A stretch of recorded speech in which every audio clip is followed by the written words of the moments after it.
Confessions of Coconuts, Episode 10. I'm Coco. And I'm Kashu.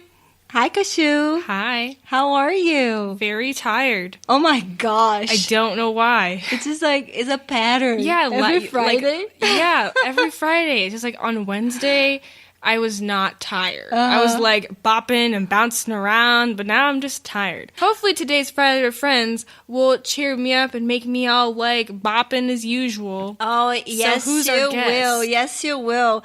Today, I'm so excited that it's Friday because every Friday we talk with amazing people and amazing friends. I have an awesome friend today. My friend, I would say my super happy friend. And I say that because she's always smiling. Such a talented and blessed artist. And a fellow Brazilian. On Instagram, she goes by Daniela Macho. Welcome, my friend. So glad to have you here. Thank you so much for having me. This is a pleasure. Thank you for asking me to be here on your podcast. How exciting. Super exciting. We first met in Colorado through a mutual friend. Kisses to you, Thais, if you are listening. Oh my gosh, this is like war flashbacks to like last Fridays with Friends where you said basically the exact same thing. Yes, because last Fridays with Friends, we were talking with Yami. Mm-hmm. And I met Yami through a friend. And Daniela, I met her through a friend too. So wow. I cannot repeat myself, Kashu. I don't know. I was just like suddenly war flashbacks to last week or 2 weeks ago. Well, that's the thing. I think that life is all about, nurturing connections. And sometimes you meet people through people. And if you nurture connections, that's how things get done in life. So that's awesome. Absolutely. Cool. And that day when we met, we were doing what Brazilians do best, which is party and talk. Yeah. Wow. Talk. Tell me about it. Absolutely. Yes. Oh, we love that. So after the party, I know that back in the day we didn't live close, but I could follow your beautiful artistic progress through Facebook, and I need to tell you, I am a fan. I am a huge fan of your work. Honestly, who isn't a huge fan of her work? Aw, this is so awesome. Thank you so much, guys. You're awesome. Awesome. I mean, we have to give credit to those who deserve credit, right, Lovely? Exactly. I know. Something I am very passionate about. I'm telling you, Lovely is an artist herself, as you know, Dani. Mm-hmm. Yes, she and is. So we value art in this circle right now. Yes, I think that art is a very important thing that everybody should appreciate. It's a very, very nice thing that exists. Mm-hmm. I mean, I know your amazing resume until you got to Colorado, and I think that our listeners would be very impressed. Can you share your journey a bit? Well, I don't know if it's that impressive. First of all, thank you so much for all the accolades. This is super cool. I'm very humbled by this experience, and I really appreciate that you were so passionate about art, and this is very important because the more people that are passionate about art, and that the more we talk about art and really bring it to the forefront of people's minds, I think this is the most important thing. Because definitely. art really matters in the lives of people. This is really important. And, life without art would just be, nah. Oh, yeah. That's what I always say. So, but I started back in Brazil, going to school, went to art school in São Paulo, and went to, just as a girl, and taught art here and there, had a few exhibitions in Brazil, and then stopped painting for a long time, and went back to painting after I moved to the U.S. I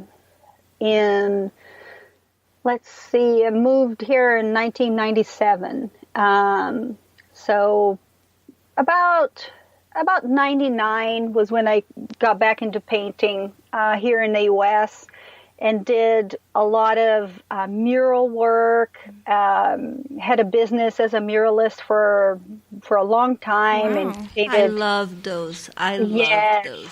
Yes, I did a lot of murals back then, and did full finishing. I did a little bit of everything at that time. You know, I was really trying to find my voice as an artist, not really focused on my art. Had a lot of different things going on, and I think when I really focused on my art was after my divorce and moved to Texas. Yeah. And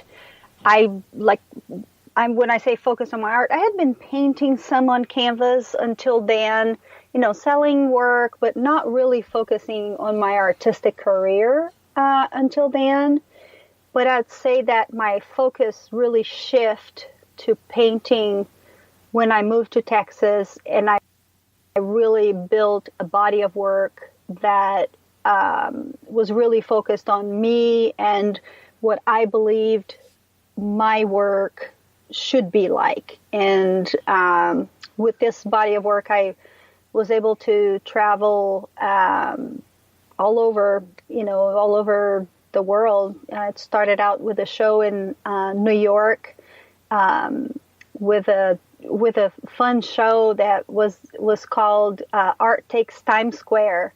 And there were thousands, I think there were 35,000 artists from all over the world that submitted work to this crazy show. And I think 7,000 were selected, and they had their work shown in Times Square on the Megatron, you know, the big the big screen in the middle. Yeah. So that was my first experience there. That must have been so excited, huh? That was, but I really didn't know much about it. But what was cool from that experience was the connections that I made with artists who were part of that experience. And from that was I connected with some of the artists, and from that connection, some opportunities came for a representation in New York. Actually, that's another story that's super cool, how I got representation in New York. So let me ask you, if you don't mind, so when you moved from Colorado to Texas, did you feel like a big transition? Was it like a big change? Whether it was from, leaving Colorado to Texas, or the way you treated your art? It was a huge personal change for me. I think that I had just gotten remarried, so it was a new beginning. Everything was new to me. It was a rebirth, I would say. And I think as an artist, that was exactly it. I had to break from every shackle, and I had to break from, I had to be free, completely, and start a completely new life. And I think that was what really started this new, the new phase. And I got super involved in the community, and I was involved everything happened at the same time. I was, in boards of directors of every organization in town. I mean, I was in flames, Like it was a crazy time. I do remember though when you moved there was when you started painting, and I was meanwhile following you through social media and seeing all these amazing painting that you were doing. And you know what I love about your painting is definitely the colors you choose. The collection is like one collection after the other. I could see like a sea of oranges and a sea of red. I just love those colors. Each one of your paintings, big or small, shows so much creativity and imagination. Do you choose your colors before you start, or just go from there? Yeah. I think the colors, they kind of choose me. I really don't choose the colors. I don't go like, "Ooh, I'm going to paint a yellow painting now." You know, really, I have kind of an idea especially if it's an abstract painting, and I have an idea of where I want the painting to go, but the colors, they kind of lend themselves to where the composition is going. I think it all depends, because I start with a wash, which is like a fluid layer of a thinned down paint, usually work with oils, and I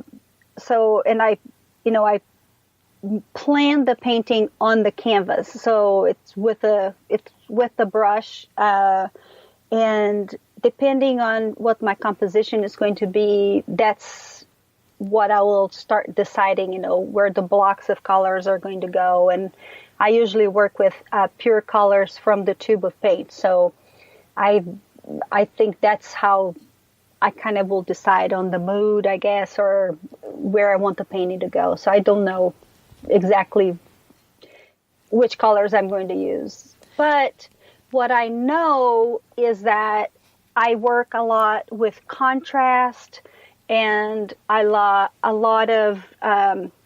play a lot with colors that they interact with each other in strong ways. So so that's usually what I'm looking for. If I have tension and release, that's usually what I'm looking for. I'm looking for places of tension in the painting and places of release, so that I can tell a story within the painting. That's usually what I'm trying to do. Do you prefer doing like paintings with like subjects, or are you like more concentrated in like the abstract? I've seen both of like your like all the different kinds of work when we went to go visit you. I don't know, like early this year or like late last year, and it's like I'm just like, what do you prefer? What is like your niche?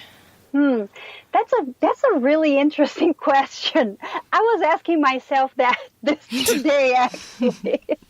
It's interesting you ask me that, because I am working on a new series of paintings now, and I'm actually just getting down to sketching it. Really? Yes, I've been researching for the past couple of years, actually, doing some research and sketching and doing lots of different things, reading books about women that made a difference in history, and a lot of spiritual research and anatomy, and I mean, I'm all over the place. Whenever I start on a new series, I am everywhere. It has no rhyme or reason where I'm going, really. If somebody were to be inside my head, they would be like, this lady is just out of her mind. Like when you're talking about the women who are like of history making a difference, like what kind of women are you talking? Like just like influential women, like I don't know, you could say like Harriet Tubman and all that kind of stuff. Yes, sometimes sometimes there are women that not necessarily are the ones that everybody have thought of. Yeah. One person that that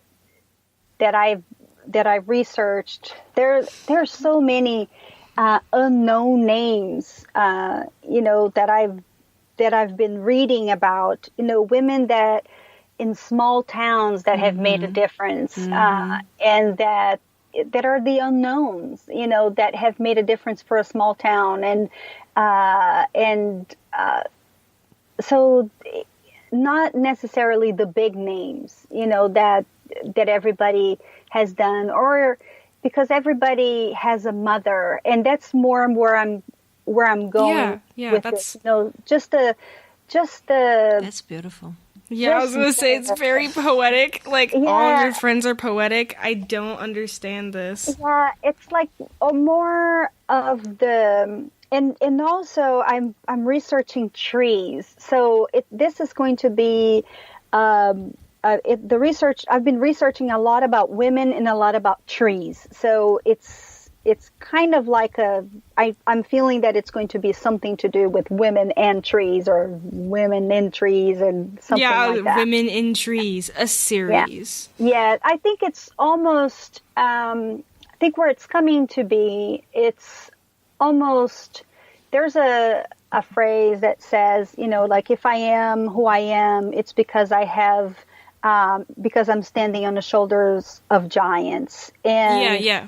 And I think this is the vision that I have for this series, because I feel like women, we are daughters of our mothers, and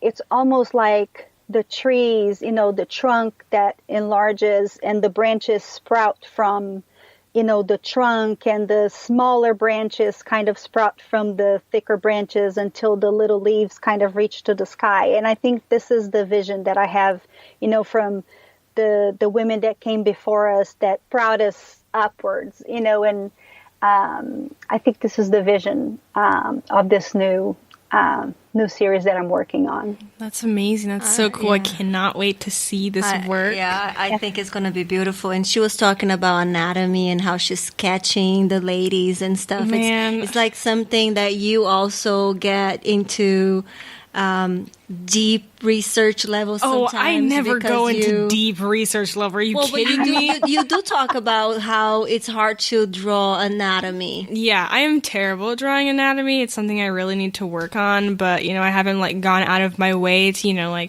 go online and look at, poses and stuff, I probably should do that. I am inspired now by all this wonderful talk of art. Awesome. I found just this week there are awesome YouTube videos that you can find that are live drawing videos that you can have. They're models, and you can just sketch, and they can have 1 minute, 2 minute, 3 minute, 5 minute, 15-minute sketch live models on YouTube. And believe it or not, Dani, she's not here today, but she is actually pretty good at sketching and looking at things and drawings. Yeah, I was so impressed. She was doing last night, and I was like, wow, I have 2 artists in my house. She's really good at drawing from life. I have to tell you, both of your girls, I am a fan of your I'll tell you, I tell everybody about your family, and I say, oh my gosh, are you kidding? I just know the coolest family on earth. My friend Coconut. That's right. That's us. Yeah, my friend Jack is just the awesomest. Oh my gosh. Thank you so much. And, Kashu mentioned our visit last year when we finally went to Texas to visit you guys. I must say, Dani, that I love visiting you last year and sleeping at a gallery.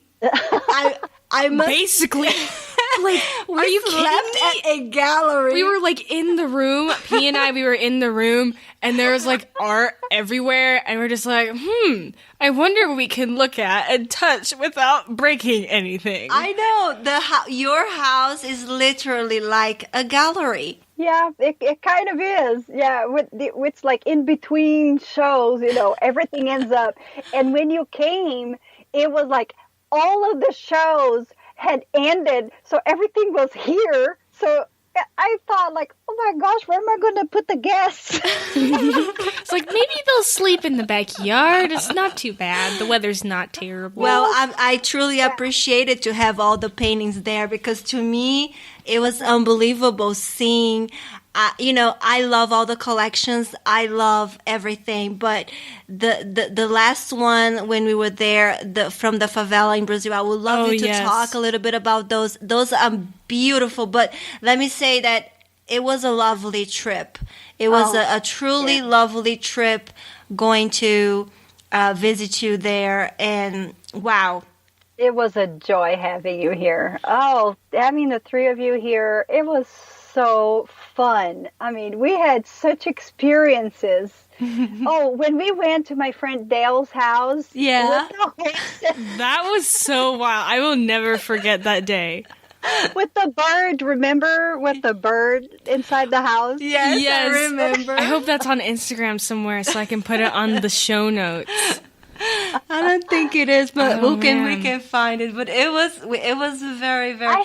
I have those live photos of me with the bird. With the bird. Yes. On the hat, on the brim of the hat. And you have a very nice family. And what? Let me tell you. Let me tell everyone. I mean, you paint. Michael, your husband, he teaches music, and he also plays, right? Yeah. He plays. He plays and then, hat. And your sons, they also do band, right? Yes. I mean, everybody are artists there. Yeah, basically. Yeah, we're pretty artistic. Yes. It's cool. kind of hard to get a lot of things done sometimes, but we're very artistic. Yeah. And then the best part, of course, is that we talk, because that's what Brazilians do. Absolutely. And we have such a good memories of that trip. It was really nice. Good. Really good. Yes, it was wonderful. It was a fantastic visit when you were here.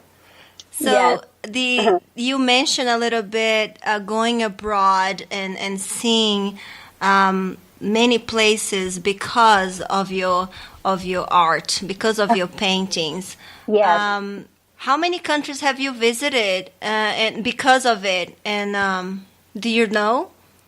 I think, because of the art, that I visited. What's the funny thing is that I didn't get to go all the places that my art has been. I wish. Yes, tell us about that. Yes, do confess. Sometimes I go like, wow, my art has been to Germany. That's so awesome. Well, I've been to Germany, but not with my art. My art has been to Germany before I went to Germany. So, but yeah, so I had the art go to, Europe, several countries of Europe, and actually I'll be bringing back my collection that is in Europe soon for a big show that I'm going to have in Texas soon, and the pieces that haven't been sold yet there. And, but yeah, it's been, I have pieces in Australia, had a cover page in New Zealand, this last year.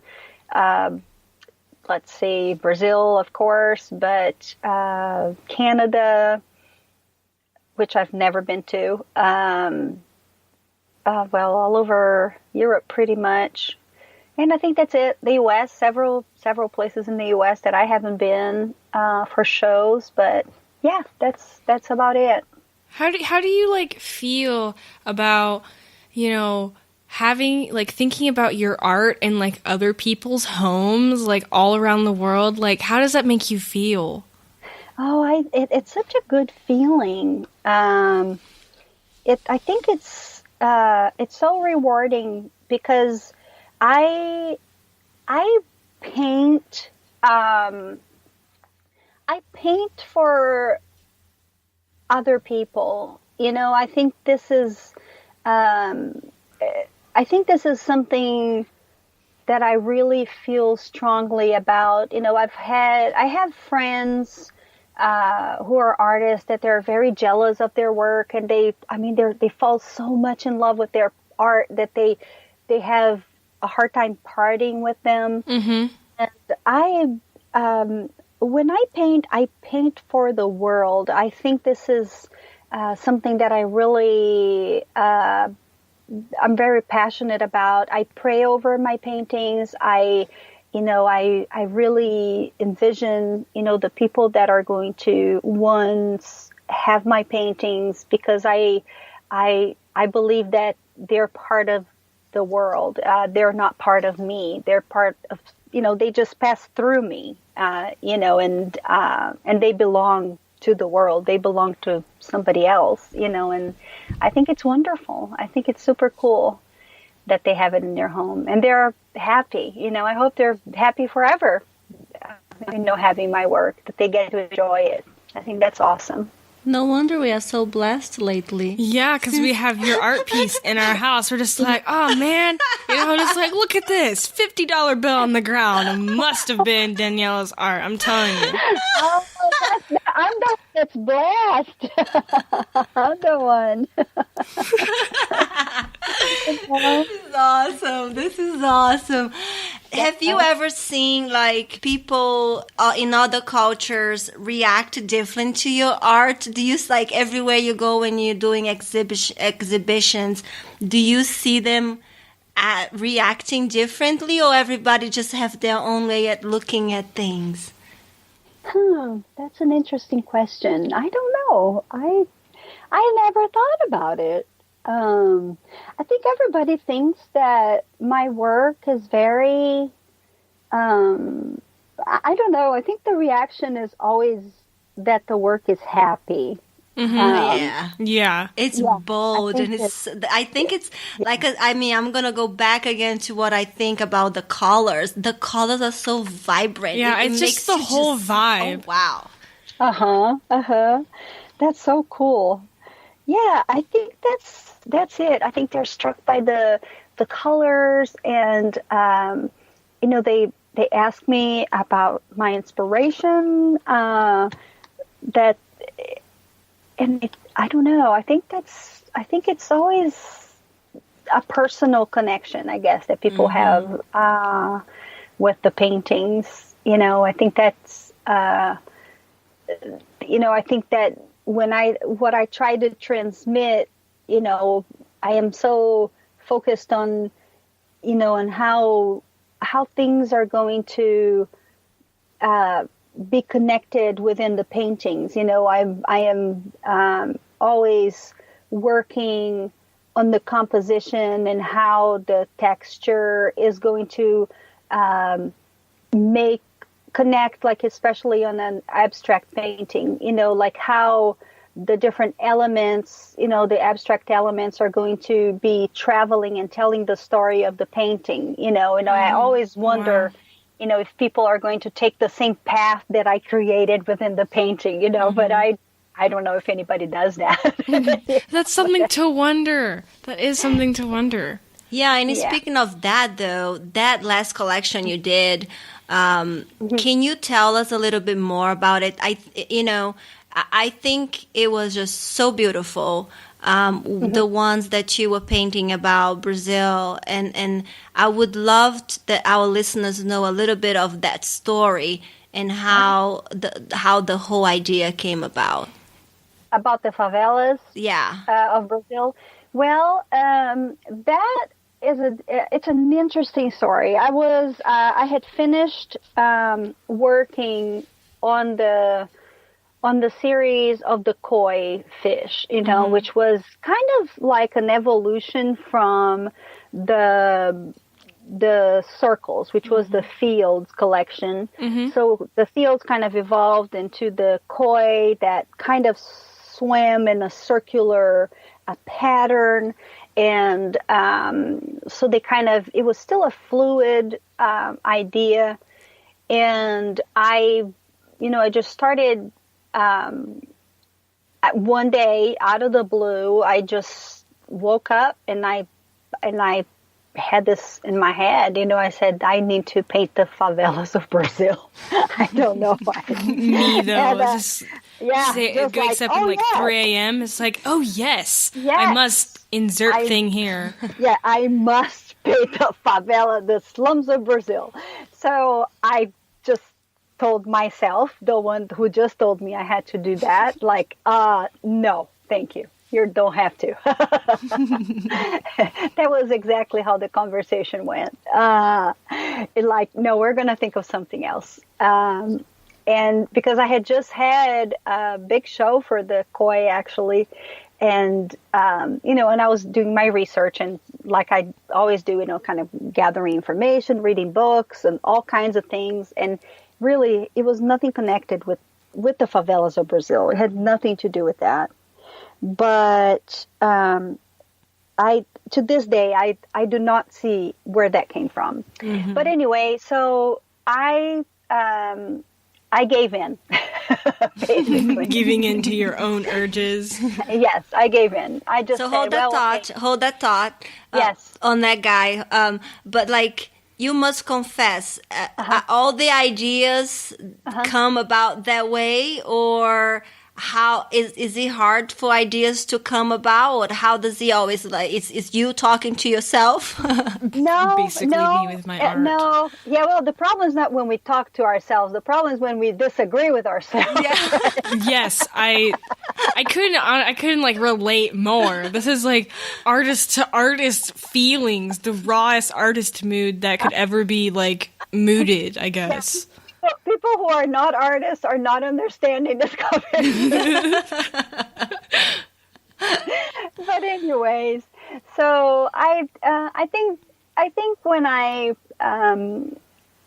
gave in, actually what happened was I said, well, maybe this is an interesting idea. Let me do more research about it. And I actually did. I did start researching, and I started sketching a couple of ideas. And my biggest concern with this idea wasn't even to paint the favelas. I think my biggest concern was not to exploit the favelas, because I think my intention was to because when, as an artist, I am making a product that eventually is going to be out there, and this product is going to be purchased, and I'm going to be making money off of my product. And so no matter what I'm painting, I am exploiting that subject. So that's the way I viewed, that was the reason why I said, at first, no, I cannot do this, because I didn't want to exploit a situation that is already a difficult situation in Brazil. So I thought, how could I make this into a project that would actually benefit the favelas? And so I said, okay, let me start brainstorming, what could I do? And at that time, I put together a project. Actually, it was a large project. It was a vision. It was an enormous vision for a project. It was a multi-sensory experience of the favelas. Oh yes, I do remember you telling us about this, yes. when we went to visit. Yeah. Yes. It would be like an exhibition, a multi-sensory exhibition, where people would experience the life of someone, of a child who lives in a favela, or a person who lives in a favela, through art and through sculpture, installation pieces and art. And that I wasn't interested in the fear or the drug dealing, because the favelas, 90% of the people who live there are they're everyday people. These people, they're poor, but they go into town and they work for the rich people. These are the workers. These are the labor people. These are the people that make the city of Rio, in the case of Rio, exist. So that was the focus that I wanted to give. So the experience was, what is the life of these people, from birth through living and through death, because it's a cycle. Life goes through different cycles, and this is what I wanted to portray in this experience through all senses. So what the project was mainly to focus in installation pieces that would involve painting, sculpture, and all arts, all types of media, and you would, people would be able to interact with some of the pieces, and there would be smells involved, touch, we would, and sight and hearing. So everything would be involved in this experience. So for that, I had to, other than just the project that I wrote, I was able to get in touch with different nonprofit organizations in Rio that I was able to visit and get in touch with, because I wanted to be able to give back to the community. But in order to to be able to portray the everyday life of a favela, I had to experience the everyday life of the favela, because I had never been. That was part of, the background of my childhood. I had never, although I was born and raised in Brazil, I came to the U.S. when I was 25 years old.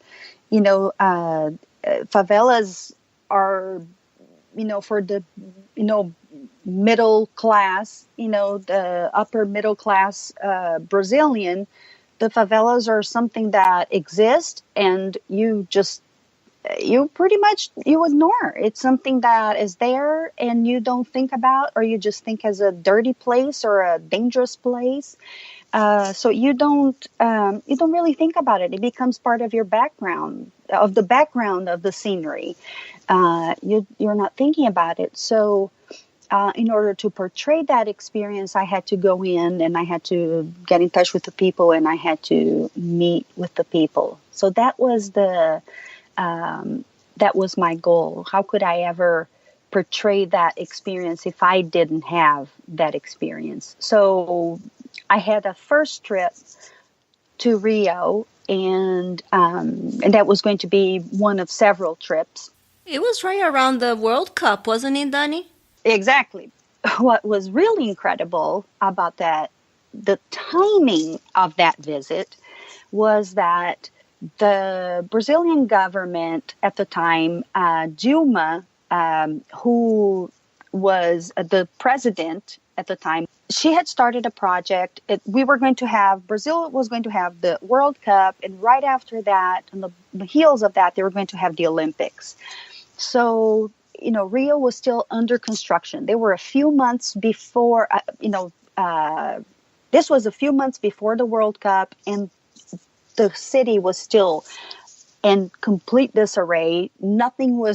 Everything was behind schedule for the World Cup to be built. And but one thing that the government of Rio did, they started this project that was called the pacification of the slums, and that was an incredible thing, because most of the favelas, they have drug lords that run the favelas. Let's put it that way. So the government made a deal, basically, with the drug lords, and they started this process that was called the pacification. So what they did was they planted these police. What were they called? They were like police stations within the favelas, like as if they were able to break through and shoo away the drug lords and make it seem like. Yeah, that is so weird. To make it look like. Man, the government, it's all a conspiracy. That's like so funny that they talk to the drug lord. It's like, hey, Mr. Drug Lord, can we have some peace? Yeah, just for 20 minutes. Yeah, bring some police officers. You don't have to interact. It's cool. Maybe we'll give you some free food, just let us do this and we'll be on our way. Yeah, it was really wild. And here I show up, naive, trying to make basically. So you went to all these dangerous slums, and that's you walked around the dangerous slums. Well, I knew better. I knew better than that, but I took the chance. I said, if I'm ever going to do this, this is the only time that I can go in safely. For sure, with the backing of the nonprofits that I had contact with. And I said, this is the only time that I'm going to have the guts to go in, basically, for now, until I actually establish myself as a known entity, right? Because then you are safe. I mean, they know you are safe. It's not like... It really, I have no fear to go in now, really. But that time it was like this window of opportunity for me to be there. And it was really a wonderful time. But you could really feel the tension of walking in and people really looking over their shoulders, and I remember asking them as I walked through the streets of the favelas, and saying so how is this pacification going? So do you really feel safe? And people would look over their shoulders and say, oh, yes, we're very safe with the police here. This whole project of yours, it's just unbelievable. It was really an incredible experience. But what I've learned from that experience was that I saw poverty in my country that I had never seen before. I saw children who didn't have a meal most of the days, but they were the happiest children I've ever seen in my life. I was able to visit with people. That humanity really touched me and moved me, because I think what I felt was that they had nothing material, so they only had their humanity. They were left with their humanity, and they, I felt no anger within them. They were just love, for me, that the people that I experienced. So it was a really moving experience. And so I think this is what I wanted to show with the experience of the favelas, with the project. Unfortunately, the vision was too large for what it was, because I got so involved into so many facets of it that they ended up not coming to fruition. I think that eventually I will rethink how it should happen, because I think that was the problem. It was just too large of a vision. But I think eventually I will revisit it, and because I think it would definitely benefit the nonprofits that I worked with and several others that I am still in touch with. There's some amazing people there. Yeah, it's beautiful. Yeah, it's a beautiful collection, and I encourage everyone listening to this talk to visit Dani's website to see some of the pieces. It's just beautiful. I was lucky enough and fortunate enough to see them in person. It's just overwhelming. Yeah, it's and like so beautiful. The canvases are also like so big, and I just like see it is like how much all this time that you take on these pieces of art, and it's just like, wow, inspiring. Well, Coco and Cashew, you guys have been so amazing for having me here. You are adorable, and I love you guys. You were just fantastic. I appreciate you so much for bringing me on your journey. You're amazing. And if anybody wants to find me, I have my Facebook group, my Facebook page, which is Daniela Macho Art, and my Instagram, which is Art Daniela Macho. All right, that's what I was just about to ask. Where can our listeners find out more about you? So you're saying Instagram and Facebook would be the best channels? Yeah. Thank you so much. It has been this has been an amazing time sharing these stories and sharing your work with our listeners. We truly appreciate you. Yeah, we do. No problem. And please send my regards to Michael and the boys. We are very grateful that they were able to share you with us for a little bit. And be safe. We love you very much.